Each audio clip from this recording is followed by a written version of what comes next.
నేనైతే మార్నింగ్ అయితే బ్రేక్ఫాస్ట్ ఉండదు, ఓన్లీ ఆమ్లెట్ ఉంటుంది. అది నా మొత్తం లైఫ్ స్టైల్లోనే మార్చుకున్నాం. ఈ విధంగా ప్రతి ఒక్కరు కూడా మార్చుకుంటున్నాం. ఫుడ్ హ్యాబిట్స్ మారాయి. ఒకప్పుడు అందరూ రైస్ తినేవాళ్ళు, కొన్ని ప్రాంతాల్లో రాగి తినేవాళ్ళు, కొన్ని ప్రాంతాల్లో జొన్నలు తినేవాళ్ళు. కానీ ఫస్ట్ టైం మన నాయకుడు ఎన్టీ రామారావు గారు వచ్చిన తర్వాత అందరికీ రైస్ ఇవ్వడం మొదలుపెట్టారు. 2 రూపాయల కేజీ బియ్యం వచ్చింది. కరువు ప్రాంతాల్లో అప్పుడప్పుడే రైస్ తినడం ప్రారంభించారు. కానీ ఈరోజు వచ్చిన పరిస్థితులు మారాయి. రైస్ ఎక్కువ తింటే డయాబెటీస్ వస్తుంది. ఫుడ్ హ్యాబిట్స్ దీనివల్ల మారిపోతున్నాయి. ఫుడ్ హ్యాబిట్స్ మీరందరూ కూడా గుర్తుపెట్టుకోవాల్సింది, మనిషి యొక్క ఆరోగ్యం మనం తినే తిండి పైన, మన అలవాట్ల పైన, లైఫ్ స్టైల్స్ పైన ఆధారపడుతుంది. అందుకే చాలా టెక్నాలజీస్ వచ్చాయి, అవన్నీ నేను మళ్ళీ మాట్లాడతాను. కానీ ఈరోజు ప్రపంచం మొత్తం ఆహారపు అలవాట్లు పెరిగి ప్రోటీన్ రిచ్ ఫుడ్కి వెళుతున్నారు. ప్రోటీన్ అంటే మీరంతా కూడా చికెన్, ఫిష్, లేకుంటే ఎగ్స్.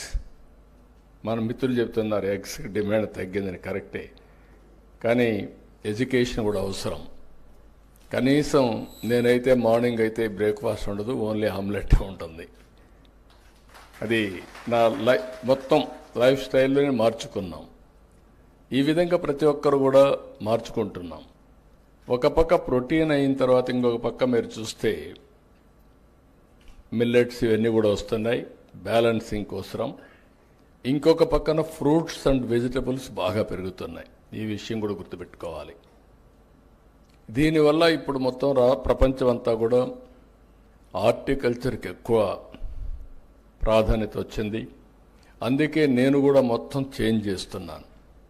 హార్టికల్చర్కి ఎక్కువ ప్రాధాన్యత ఇచ్చి ఈరోజు మీరు చూస్తే నేను లాంగ్ బ్యాక్ ఆనాటి ప్రధానమంత్రి గారిని కన్విన్స్ చేసి వాజ్పేయి గారిని మైక్రో ఇరిగేషన్ ఎట్టుండాలో నేను ఒక రిపోర్ట్ ఇచ్చాను. ఆ రిపోర్టే ఇప్పటికి కూడా మైక్రో ఇరిగేషన్కు ఒక బైబిల్ మారిగా, ఒక భగవద్గీత మారిగా దాన్నే ఫాలో అవుతున్నారు.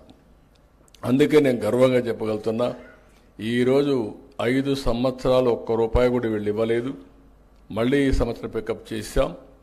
దేశంలో మైక్రో ఇరిగేషన్కి నెంబర్ 1 రాష్ట్రం ఏదంటే దానికి చిరునామా ఆంధ్రప్రదేశ్.